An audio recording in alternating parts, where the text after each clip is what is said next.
Bonjour et bienvenue à tous. Aujourd'hui dans l'émission culturelle Les Incontournables, il sera question d'un volet informatif du film La femme de mon frère, suivi d'une critique. Pour commencer, ce film présente une famille complètement différente qu'à l'habitude et le personnage principal de celle-ci est Sophie. Malgré la réussite de son doctorat, celle-ci est restée sans cesse à la recherche d'emploi car elle n'a pas obtenu le poste qu'elle souhaitait avoir dans une université. Suite à plusieurs péripéties, Sophie a décidé d'emménager chez son frère adoré. Un énorme choc lui est arrivé lorsque celui-ci a rencontré une nouvelle femme, Héloïse, qui exerce le métier de gynécologue. Durant le long métrage, il est possible de ressentir plusieurs sentiments face aux différents moments, que ce soit joyeux, tristes ou même surprenants. Il y a donc plusieurs thèmes qui sont projetés, comme l'amour-haine, la famille, la chicane, le dépassement de soi et encore plus. Bref, la plus grande question est de savoir si Sophia va vaincre le fait que son frère n'est plus autant présent qu'avant. Ensuite, pour ce qui consiste de la fiche technique, cette comédie dramatique a été réalisée et scénarisée par Monia Chokri. Elle est sortie le 7 juin 2019 et a été tournée nul autre qu'au Québec. La femme de mon frère présente plusieurs acteurs, dont principalement Anne-Elisabeth Bossé qui joue Sophia, Patrick Yvon, Karim, Evelyne Brochu, Héloïse, Micheline Bernard qui joue Lucie, Migali Lépine-Blondeau qui joue Annabelle Lajoie, et plus encore. De plus, Monia Chokri, la réalisatrice, est une femme de 36 ans qui a suivi une formation en 2005 au Conservatoire d'art dramatique de Montréal en interprétation. Celle-ci fait partie de plusieurs créations, autant au cinéma, à la télévision qu'au théâtre et même à la réalisation. Celle-ci a joué deux rôles importants dans deux films, soit Nous sommes Gold et Avant qu'on explose. Sa première réalisation, sortie en 2013, fut un court-métrage d'une durée de 28 minutes nommé Quelqu'un d'extraordinaire.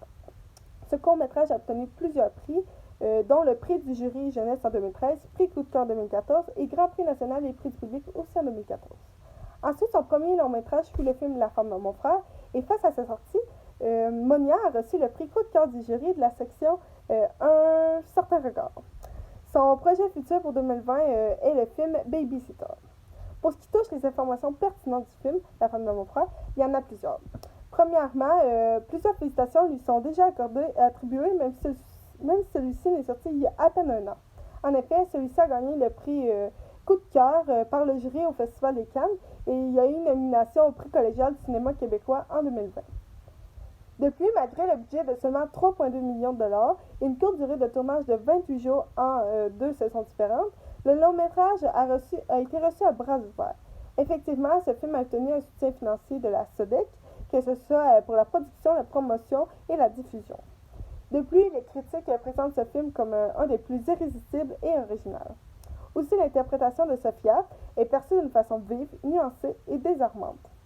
Malgré ses nombreux points positifs, la critique exprime toutefois que ce film présente un rythme trop lent. En effet, selon François Lévesque du journal Le Devoir, la durée trop longue de certaines scènes fait en sorte que l'impact que ceci aurait dû avoir n'y était pas. Pour ce qui concerne du volet critique, le jeu d'acteur doit fortement avoir du mérite. En effet, que ce soit le personnage principal que sa famille, ceux-ci sont capables de jouer autant des moments sérieux que débiles. Ils sont capables de jouer leur interprétation à la perfection et cela ajoute du potentiel au film. En effet, durant des moments qui sont censés être présentés d'une façon malaisante, le spectateur perçoit la scène de manière plus comique grâce au rôle des acteurs bien interprétés. De plus, durant des séquences qui sont censées être plus tristes, les acteurs ajoutent des petites touches d'humour afin d'éviter des lourdeurs. Par conséquent, malgré l'attitude exemplaire des personnages, le scénario, quant à lui, aurait pu être retravaillé. En effet, à plusieurs reprises, il y avait des longueurs qui auraient pu être coupées et qui n'auraient aucunement dérangé le fil de l'histoire. Mais ce film démontre plusieurs aspects divertissants qui permettent de détendre l'atmosphère. En effet, la musique joue un énorme rôle dans ce long métrage. À plusieurs reprises, la musique est montrée d'une façon plus entraînante afin de montrer comment agit l'actrice principale, comme lorsqu'elle est dans un party et qu'elle est seule à regarder toutes les autres, alors qu'on peut comprendre que ceci est perdu et qu'il y a un élément qui cloche en elle. Elle se questionne. De plus, durant ce film, plusieurs mouvements de caméra et de gros plans ont été présents afin de montrer un élément précis. En effet, dès le début, il y a plusieurs gros plans, dont un qui était sur dessin afin de montrer une ouverture d'esprit.